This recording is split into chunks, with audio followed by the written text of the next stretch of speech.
Okay. Ano ba ito? Itong English o yung Tagalog? Ito. Basahin ko ito? Ha? Okay.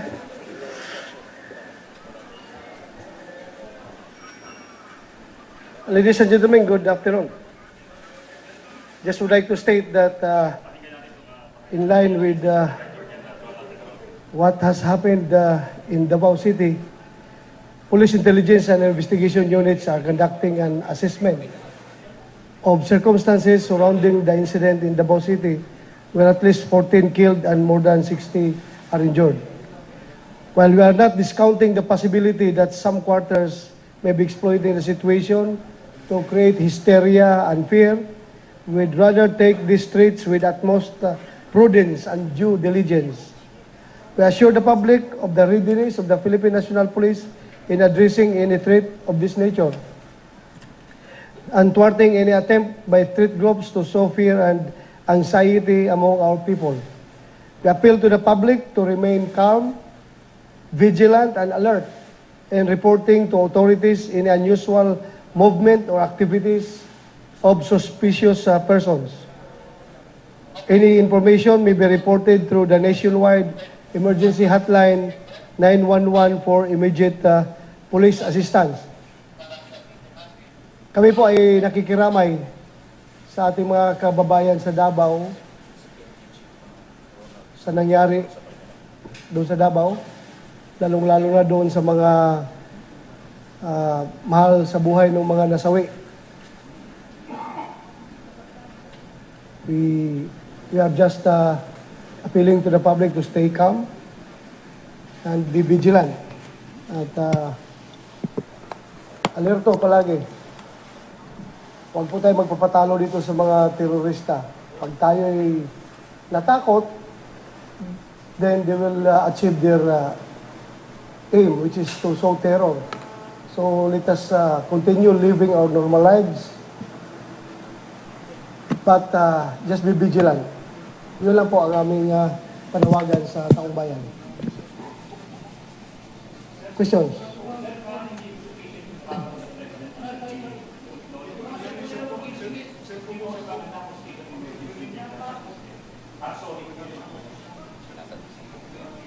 Maybe ang basis ng presidente dyan is it has been done in Davao before.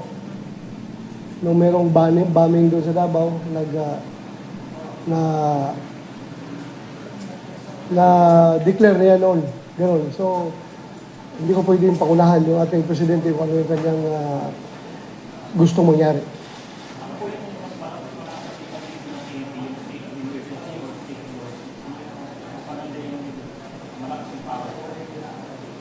Hindi po ako abogado, pero sa tingin ko, yung emergency siguro ang medyo mataas. Pero sa tingin naman ng presidente, hindi pa siguro kailangan na i-declare na gano'n.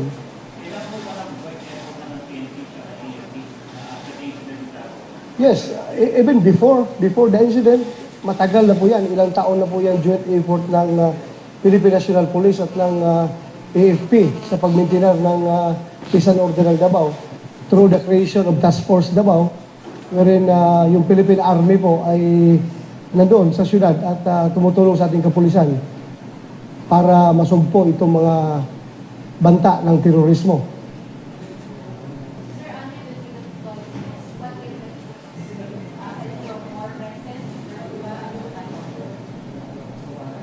So far, ang in-expect muna ng mga taong bayan is more police presence in the streets and in crowded areas. And also, we can call in the military for help anytime.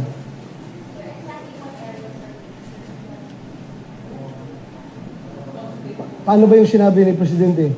Sa Davao lang ba niya specifically dineclare o buong Pilipinas?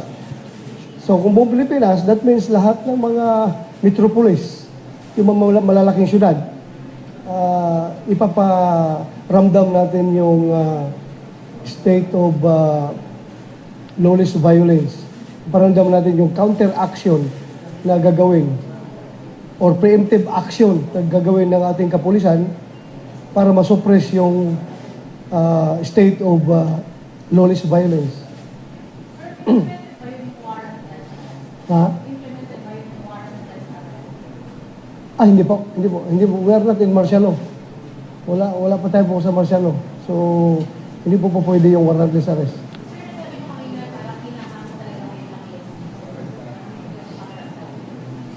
Yes, because alam ng terorista na mahal namin ni Presidente Duterte yung aming syudad. Kami taga doon. So, they stuck hard doon sa kung saan yung talagang makapag-elicit ng maximum response coming from the President.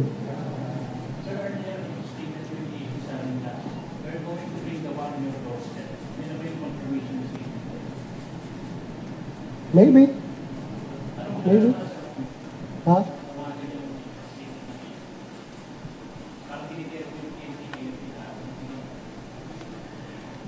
Well, we have been bringing the war to them, di ba? We have been bringing the war to them. Andun na po yung ating mga tropa, marami na po tayong sundalo doon.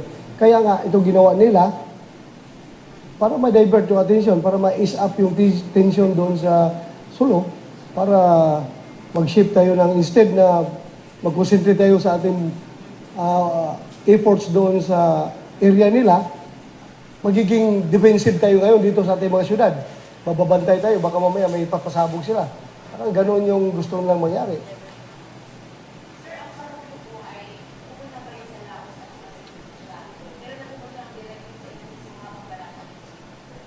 Wala pa. I have still to report to him this afternoon. Palipad po ako, papunta ako doon.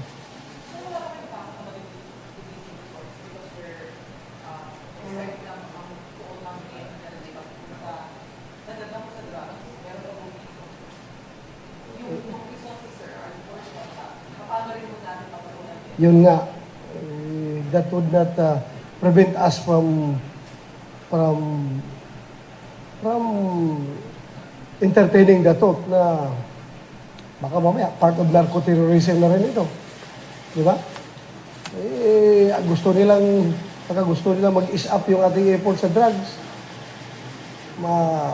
ma-shift yung ating attention. So, luluwag ngayon yung kanilang pakiramdam. Hindi na masyado natin papansinin yung problema sa drugs. But still, no let up.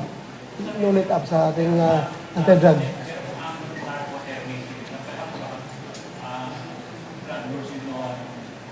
There are many theorists espousing such theories na ganon.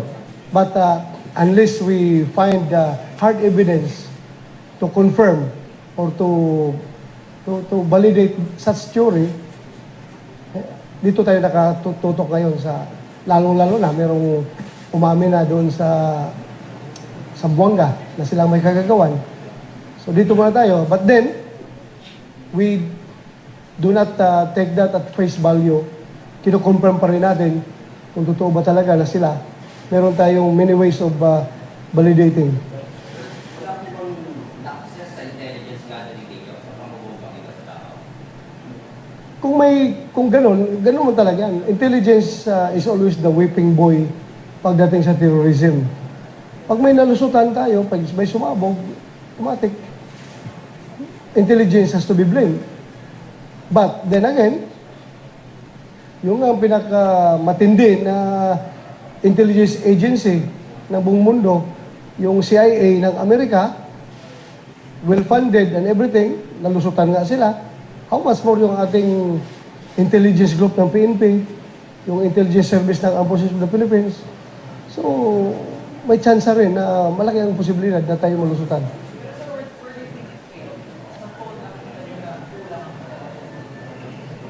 This is not the right time for us to finger pointing kung kaninong failure yun. Hindi natin pa, it's not the right time for us to point fingers.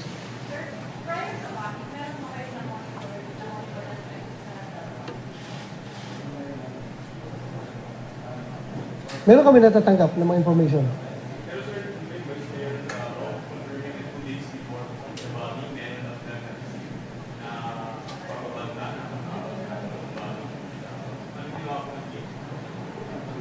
Naghigpit ng seguridad. But then again, tingnan nyo yung sitwasyon. Yung Davao, lahat ng major thoroughfares dyan, ng major entry points going towards Davao, ay silyado po yan ng Task Force Davao. But still, may nakalusot pa rin. Dahil nga, hindi lang naman yung tatlong major entry points, so 4 na major entry points, north, south, east, west entry point ng Davao City, ang pwede na pagdaanan. Malawak po yung shoreline ng Davao City. Ha?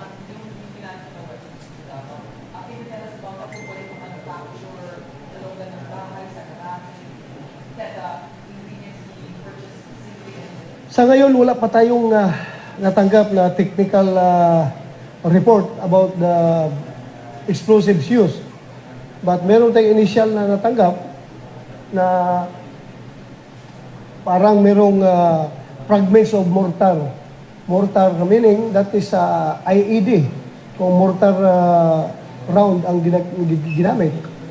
But still, yung post-bus investigation ay hindi po na-finalize. It's so early to confirm na gano'n nga, IED using mortar round. Hindi pa po natin kino-confirm. Hintayin po natin yung post-blast investigation report.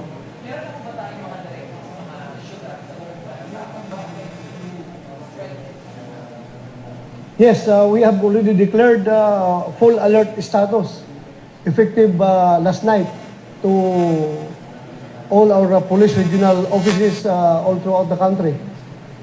Meaning, 100% of our personnel should be on standby status and ready to be deployed to quell the threat.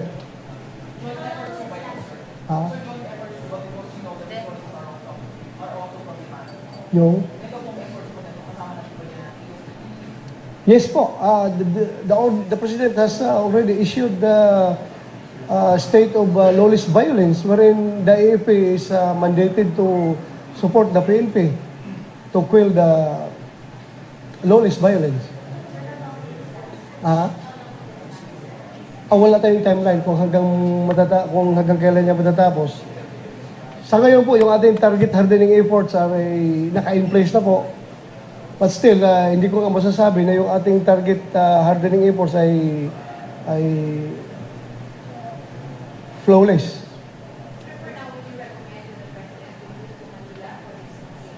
Ano?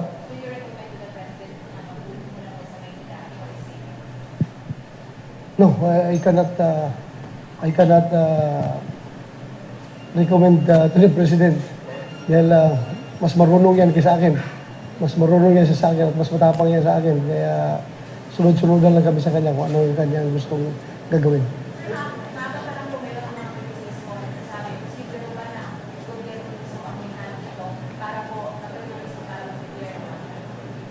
Napakasakit naman na akusasyon yan. Mahal na mahal po ni Presidente yung aming syudad ng Davao. Hindi po niya kayang gagawin yan. We have enough of heartaches already. Inakailang bomba na po yung Davao since I became a policeman. Nakailang bomba na po kami dyan na tatanggap at ramdam po namin yung sakit na naramdaman pag ikaw ay nabomba. Tapos i-accuse mo pa sa Presidente na kagagawa ng gobyerno. That's a very unfair accusation. At ako mismo, mag-aaburido yung ulo ko pag narinig ko yan. Sorry. Pero,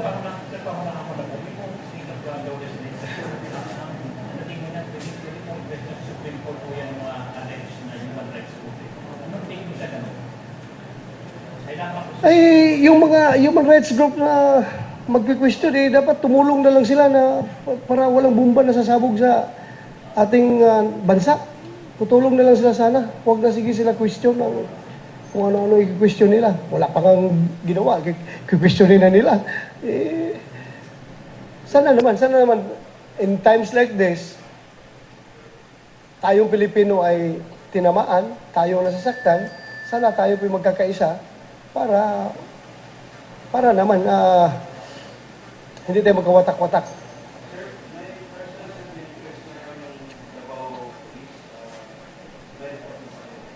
Wala pa. As I have said, I am still flying to Davao right after this press call.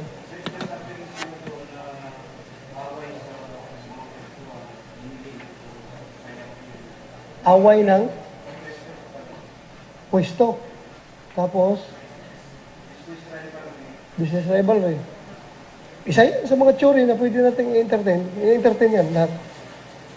Pero mukhang malabo yung love triangle.